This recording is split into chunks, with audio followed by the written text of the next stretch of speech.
So it is finally here. After months of speculations and concepts, the 9th generation Samsung Galaxy S device has finally been announced, and after watching the live event, I have to admit, the leaks were pretty accurate about most of the specs and design.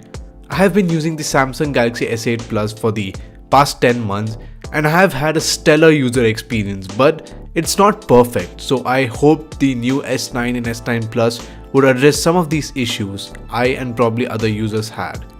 In the past, the S8 Plus was just a larger S8. The only differences were the dimensions and the battery size. The S9 Plus, however, has taken a different route. Not only does it have a larger battery and screen, it comes with an extra lens and more RAM. You are no longer shelling out more cash for a bigger phone, but also a better phone. During the event, the presenters heavily stressed on three aspects of the new handset.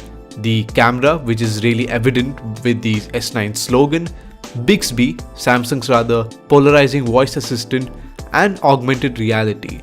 The camera technology used in the new S9 is quite interesting and fascinating. It uses something called variable aperture. Basically, it works like our eyes.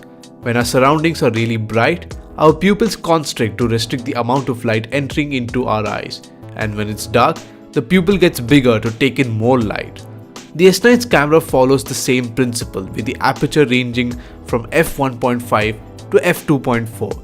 This, in theory, not only ensures better pictures under low light conditions, but also reduces overexposure in bright conditions. There are many other features available, such as 960 fps slow-mo recording, seen previously on Xperia devices, but in addition to that, the phone automatically applies background music to the video. Last year, Samsung introduced Bigsby, first being featured on the Galaxy S8, and considering the probable amount of research and money they might have invested in this technology, they're not going to drop it anytime soon.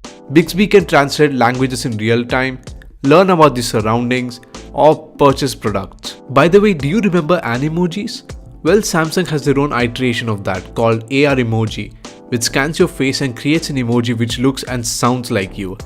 These emojis can be recreated into stickers, which can be sent across WhatsApp or any other messaging application. Some features can just be a bit silly, probably as silly as the placement of the fingerprint sensor on the S8. Thankfully, the new phone has its fingerprint sensor placed below the camera.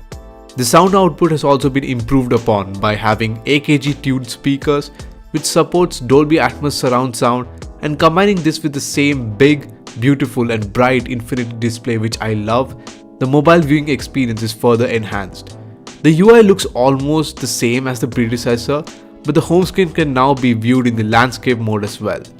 The new Galaxy devices retain many of the features of the S8 and S8 Plus, such as the screen sizes, the battery capacities, the headphone jack, the wireless charging, the heart rate sensor at the back, the iris scanner, and there are also the obvious improvements such as the new Snapdragon 845 processor and the increased RAM on the S9 Plus. Finally, the S9 and S9 Plus are going to be available in 4 colors: Midnight Black, Titanium Grey, Coral Blue, and the all-new Lilac Purple.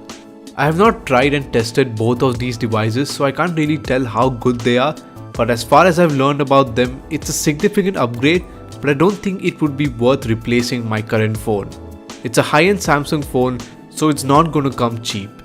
These phones will be available in a few weeks, so leave your comments below whether you would be purchasing the S9 or S9 Plus. If you like this video, give it a thumbs up and subscribe to my channel for more tech videos.